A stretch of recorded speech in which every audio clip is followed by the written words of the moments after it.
ខេត្តរតនគិរីដាក់ចេញទិសដៅជាយុទ្ធសាស្ត្រក្នុងការអភិវឌ្ឍដោយផ្ដល់ជាអាទិភាពលើវិស័យសំខាន់ៗមួយចំនួនអនុវត្តតាមកម្មវិធីនយោបាយនិងយុទ្ធសាស្ត្របញ្ចកោណដំណាក់កាលទី1របស់រាជរដ្ឋាភិបាលកម្ពុជាគឺដើម្បីកំណើនការងារសមត្ថភាពប្រសិទ្ធភាពនិងចីរភាពក្រោមការដឹកនាំដ៏ឆ្លៀវវៃនិងប្រកបដោយគតិបណ្ឌិតរបស់សម្ដេចមហាបវរធិបតីហ៊ុនម៉ាណែតនាយករដ្ឋមន្ត្រីនៃព្រះរាជាណាចក្រកម្ពុជាថ្នាក់ដឹកនាំខេត្តរតនគិរីមន្ត្រីរាជការនិងប្រជាពលរដ្ឋគ្រប់លំដាប់ថ្នាក់បាននឹងកំពុងខិតខំអនុវត្តការងារយ៉ាងសកម្មសម្ដៅឲ្យសម្រេចបានជោគជ័យនៅភារកិច្ចរបស់ខ្លួនស្របតាមកម្មវិធីនយោបាយរបស់រាជរដ្ឋាភិបាលគឺធានាឲ្យបាននៅសន្តិសុខសុវត្ថិភាពស្ថិរភាពនយោបាយនិងការអភិវឌ្ឍសេដ្ឋកិច្ចសង្គមគិច្ចការការពារធនធានធម្មជាតិនិងបរិស្ថានសម្ដៅលើកកម្ពស់ជីវភាពរស់នៅរបស់ប្រជាពលរដ្ឋនៅមូលដ្ឋាន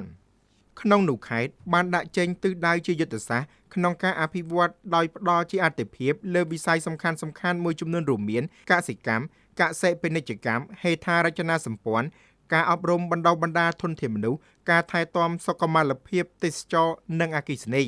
ជាក់ស្ដែងវិស័យកសិកម្មមានការអភិវឌ្ឍនិងរីកចម្រើនជាបន្តបន្ទាប់ដែលធានាបាននូវការផ្គត់ផ្គង់ស្បៀងគ្រប់គ្រាន់និងសល់សម្រាប់ការនាំចេញផងដែរក្រៅពីនេះខេត្តបានជំរុញនិងលើកទឹកចិត្តដល់វិស័យឯកជនក៏ដូចជាក្រុមហ៊ុនវិនិយោគជាច្រើនឲ្យមកបណ្ដាក់ទុនរកស៊ីនៅក្នុងខេត្តបច្ចុប្បន្នខេត្តមានក្រុមហ៊ុនចំនួន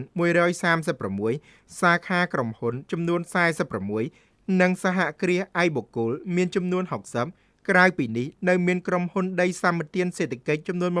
27ក្នុងនោះក្រុមហ៊ុនវៀតណាមមានចំនួន13ក្រុមហ៊ុនចិនចំនួន3ក្រុមហ៊ុនឥណ្ឌាចំនួន1និងក្រុមហ៊ុនក្នុងស្រុកមានចំនួន10វិនិយោគលើផ្ទៃដីសរុបចំនួន146,366 ហិកតា